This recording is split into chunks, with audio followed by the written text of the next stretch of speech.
So I can say this about I was kicked out or fired, and Kyle was as well, and then Kinley and Bella left on their own. That's all I can say.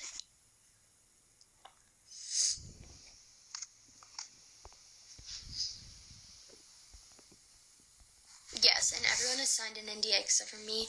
I'm the only one who hasn't, so I'm able to talk about it while others can't.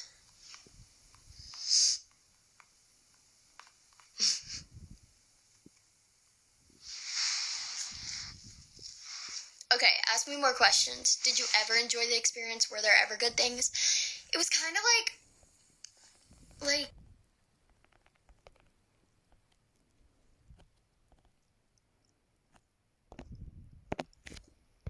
good things. It was kind of like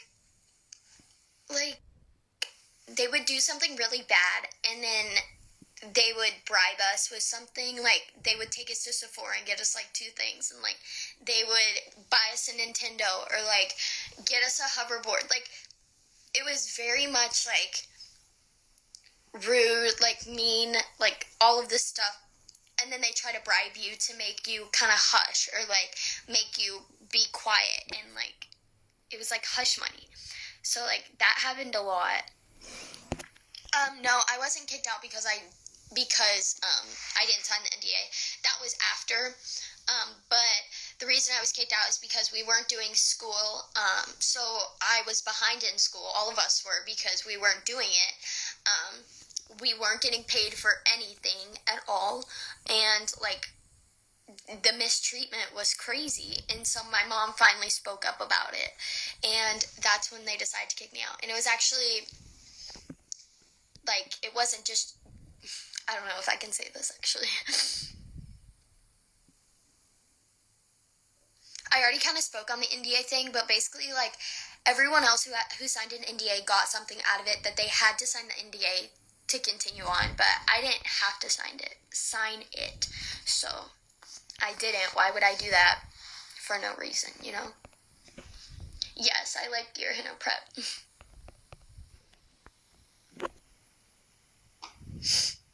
Whoa, there's a cat at my door trying to get in here. Will you need more surgeries? That's kind of a thing that just like pops up. I don't know when I need a surgery. I don't have any scheduled right now, so that's good.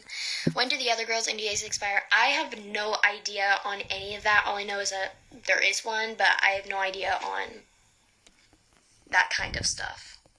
Like how long they are, the details, I don't know any of that. And I feel like it's not my place either. Even if I did know, it's not my place to say.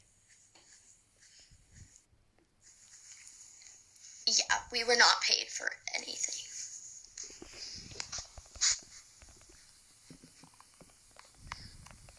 An NDA is like a non-disclosure agreement, so basically it's like you can't talk about the subject without being sued or something.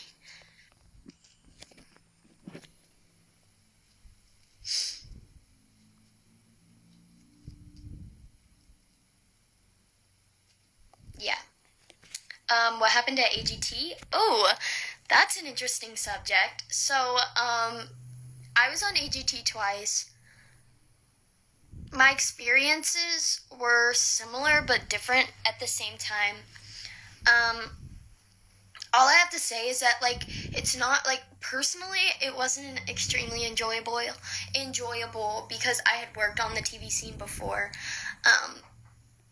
But for some people, I'm sure it is more fun. But basically, you sit in a room, and both times we had to we got to skip like the big audition portions, you know, where you sit in a big room and you call in one by one, and you just like have to go with the producers and stuff like that. Like, we both skipped all of that stuff, so we just came straight to the auditions where we met the judges.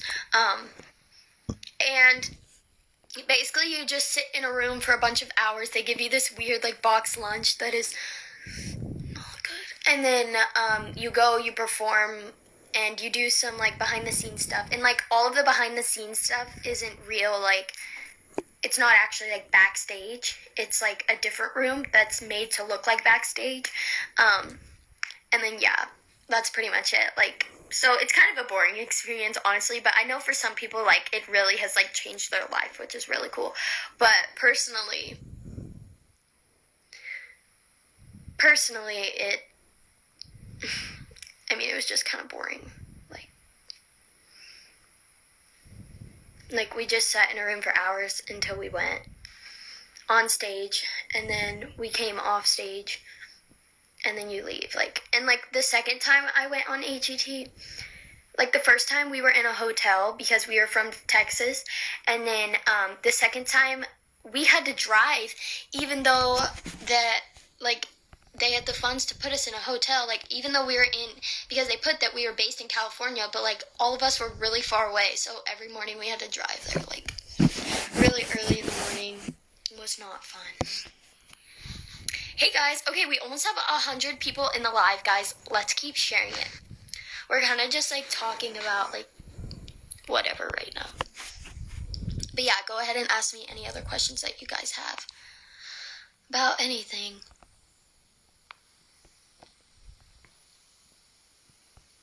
Was it, yeah, it kind of was, like, we couldn't have our own style. Like, they said that they embraced, like, having your own style and being your own person, but they really didn't, because they made us copy and paste of JoJo. So, if the girls had face microphones when they did merry-go-round, they would have probably made it.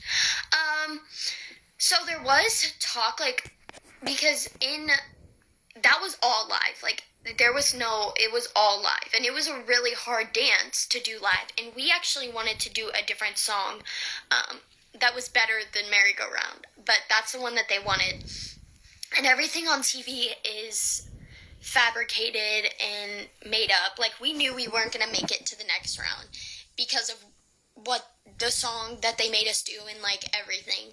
We knew we weren't going to make it. And so, basically, what am I saying? So yeah, we knew we weren't going to make it, and it was all live, and hey, so ignore that. That was my phone is about to die. But, basically, the cruise. Yeah, the cruise was a huge scam. Like, I don't even know. Like, that's crazy. Okay, so the AGT song. So we had, like, handheld microphones, and we did it in stage sound check, and they thought, like, our moms were like, that was really good. Like, Jess and Joe were like, that's really good. Like, we're super excited. Like, that's gonna be good. But actually, like, they had, like, messed up our mics a little and, like, put settings on them.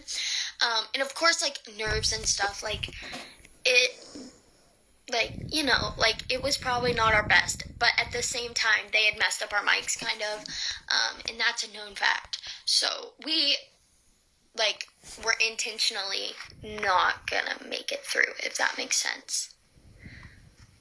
So, yeah.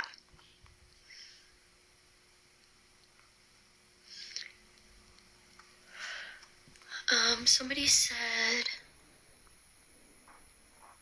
Honestly, no. Jess and Georgia were not mad at us that we didn't make it in AGT because the rehearsals for AGT were grueling. Like, they were awful. And so everyone was just really over it. Like, we were hoping...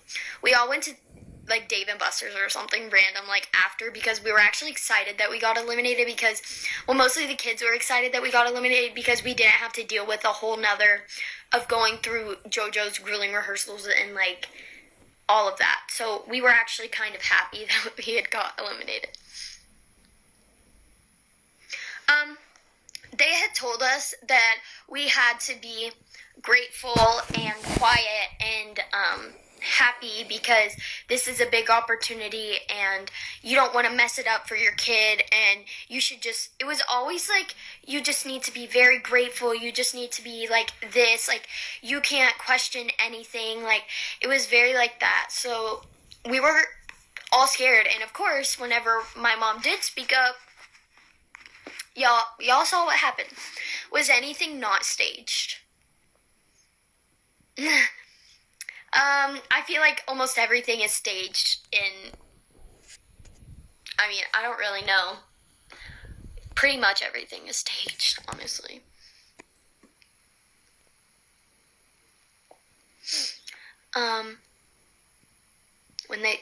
So they took us shopping, like, we did, like, it would be like they would yell at us. We'd have a really bad rehearsal, and then they would bribe us with a Gucci bag, and, like, got us a Gucci bag or something. Like, it was very, like, I don't know, like, the gaslighting was crazy. I need to know, is there anyone that was a favorite? Okay, so I'm not going to say names because I don't want to do like that. But there was definitely favorites. I was not a favorite for some reasons that I'm not going to talk about. I was definitely not JoJo's favorite. I was one of Jess's favorites, but JoJo's definitely not. JoJo had her favorites for specific reasons, and who you all think was the favorite that was put on social media and stuff as the favorite was actually not the favorite.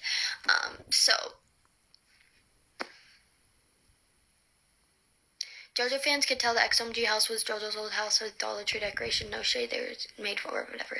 Yeah, so it was just a random house in California, and they had put stuff from JoJo's house in there and stuff, so.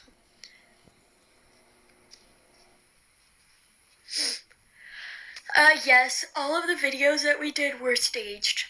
None of it was real.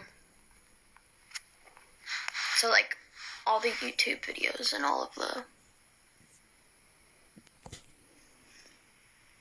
I'm not gonna say names, but you guys are guessing pretty correct.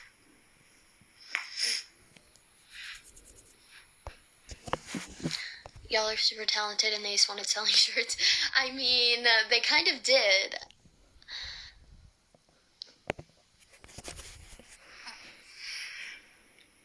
Yeah, it was interesting.